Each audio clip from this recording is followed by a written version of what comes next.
بس رمضان کی سب سے بڑی تیاری کیا ہے کہ اپنے دلوں کو صاف کر لو پہلے سے، کہ جس دل میں نفرت ہو، بغض ہو، کسی کے لیے غصہ ہو، کسی کے لیے کیا کیا جذبے ہوں، دل صاف کرنا۔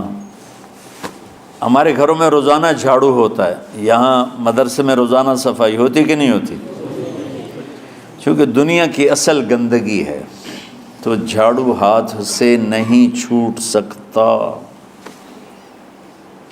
حرم شریف میں دیکھا کیسے چاروں طرف خدام پھر رہے ہوتے ہیں برش لے کر، تو دل پہ غبار ایسے آتا ہے جیسے صحن میں غبار آتا ہے، دل پہ گندگی ایسے آتی ہے جیسے صحن میں آتی ہے۔ تو ہم نے نظام بنایا ہوا ہے، لوگ مقرر ہیں وہ روزانہ جھاڑو دیتے ہیں۔ تمہارا دل ایک آنگن ہے، ایک صحن ہے، اس میں بغض، نفرت، حسد، پتہ نہیں کیا کیا گندگیاں آئیں گی اور آتی رہیں گی۔ بچوں ایک کام کرو، جھاڑو پکڑ لو، صاف کرو۔ یا اللہ معاملہ تجھ سے کرنا ہے، لوگوں سے نہیں۔ کسی نے برا کہا، کسی نے غیبت کی، کسی نے گالی دی، کسی نے دھکا دیا، کسی نے حق مارا، کسی نے کچھ کیا، یا اللہ تیرے سپرد میں نے اپنے دل کو سب سے صاف کیا، میں نے اپنے دل کو سب سے صاف کیا۔ یہ اتنی بڑی عبادت ہے کہ بڑے بڑے نفلوں والے، تہجد والے، حج عمرے روزے والے تمہیں نہیں پکڑ سکیں گے، چونکہ اس کا کرنے والا دنیا میں کوئی نہیں ہے۔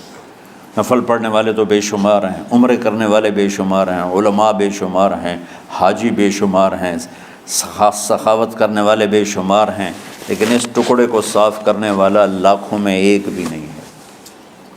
مشکل کام ہے، آپ یہ سیکھ لیں، صاف کرو، صاف کرو، صاف کرو۔ یہ رمضان کی سب سے بڑی تیاری اور علم کو حاصل کرنے کی سب سے بڑی چابی ہے کہ اپنے دل کو کھلا کر لو۔ کوئی چیز خالی ہوگی تو کچھ آئے گا۔ جس دل میں بغض بھرا ہو، نفرت بھری ہو، حسد بھرا ہو، کینہ بھرا ہو، اس میں خاک آئے گا، اس میں تو علم کی ایک کرن بھی نہیں آئے گی۔ اس زبان سے چاہے جتنے مرضی موتی بکھیرے، دل اس کا اندھا ہوگا۔ لا تعمى الابصار ولكن تعمى القلوب التي في الصدور۔ یہ آنکھوں سے اندھے نہیں، دل سے اندھے ہیں۔ تو بچوں اپنے دل کو صاف کرنا سیکھو۔ وہ کتنی مشہور حدیث ہے، آپ نے کہا اس دروازے سے ایک جنتی آ رہا ہے، تو ایک انصاری صحابی داخل ہوئے، جوتا ہاتھ میں، داڑھی میں وضو کا پانی۔ اگلے دن اس دروازے سے ایک جنتی آ رہا ہے، تو ایک صحابی آئے، ہاتھ میں جوتا، داڑھی میں وضو کا پانی، وہی صحابی۔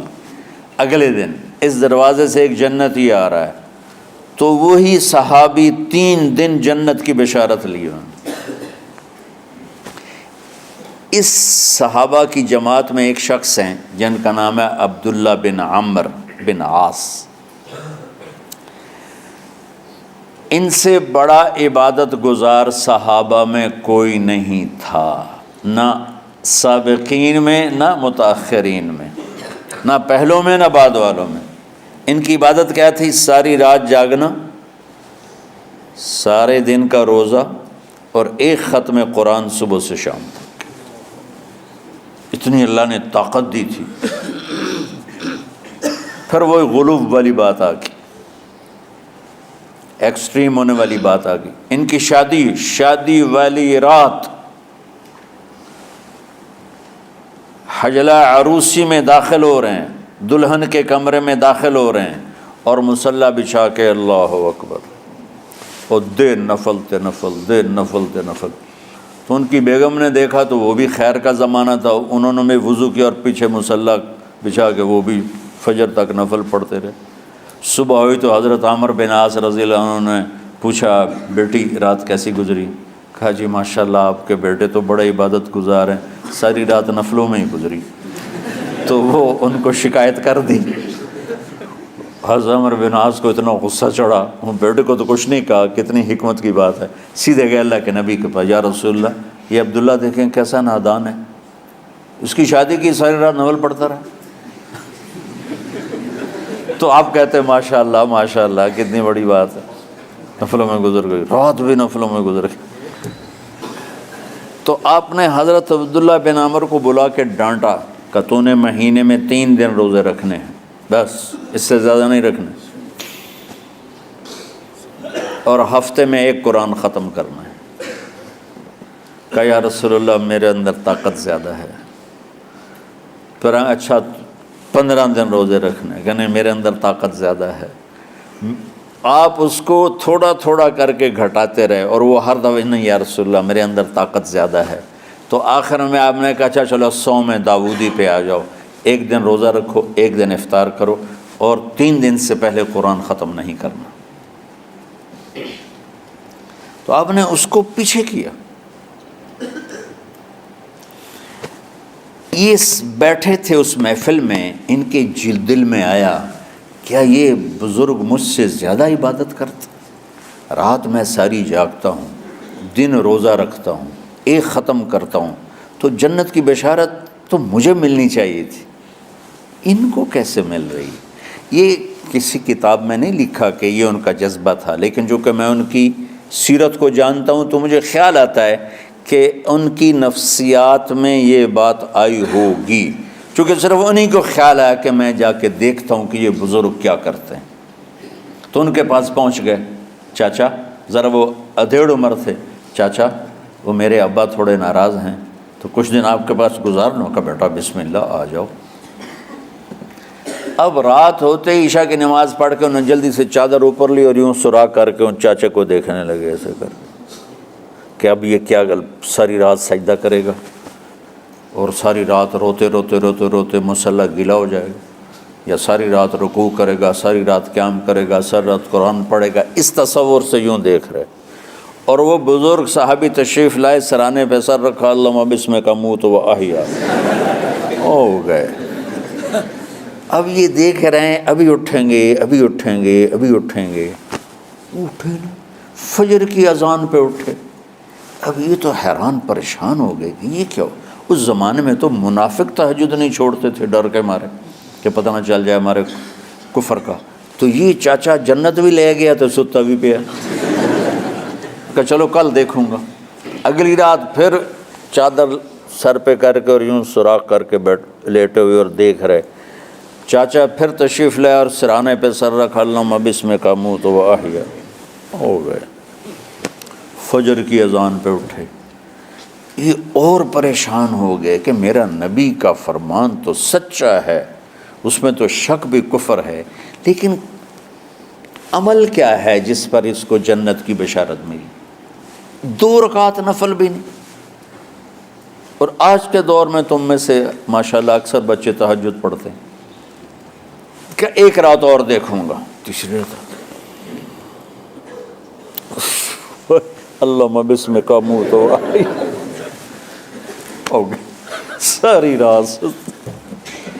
تو تیسری رات پھٹ پڑے عبداللہ بن عمر، کہنے گے چاچا میری ابا سے کوئی لڑائی نہیں تھی، 3 دن میں تیرے بارے میں سنتا رہا، جنتی جنتی جنتی۔ میں دیکھنے آیا تھا کہ آپ کیا کرتے ہیں، آپ تو کچھ بھی نہیں کرتے ہو، ساری رات سوتے رہتے ہو، آپ کیا کرتے ہو؟ انہوں نے کہا بیٹا یہی ہے جو تم نے دیکھا ہے۔ اب ان کو سمجھ میں نہیں آ رہا کہ یہ جوڑ کیسے بٹھاؤں، ادھر جنت کی بشارت، ادھر ساری رات خراٹے، اب یہ اس میں جوڑ کیسے بٹھاؤں، کیونکہ نبی کی بات تو غلط ہو نہیں سکتی۔ تو اب وہ نا ایسے نا بڑے بے دل سے ہو کر واپس مڑے، پتہ نہیں کی چکر ہوئے گی کوئی گل۔ جب وہ دروازے تک پہنچے تو کہنے لگے بیٹا ادھر آنا، واپس آ گئے۔ کہا میں تمہیں اصل راز کی بات بتاتا ہوں۔ کہا کیا ہے کیا ہے؟ تو یہاں ہاتھ رکھا، کہا یہ جو دل ہے نا اس میں کسی انسان کی نفرت نہیں۔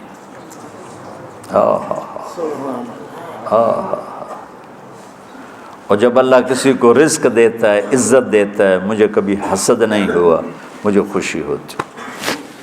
تو عبداللہ بن عمر نے کہنا تھا ہاں یہ بات ہے، نہیں، انہوں نے کہا ہاذا ہوا، اچھل کے کہنے لگے ہاذا ہوا، ہاں ہاں ہاں ہاں یہی ہے یہی ہے یہی ہے۔ پھر کہنے کہ چاچا پر یہ میرے بس کا نہیں ہے، کون کرے گا یہ؟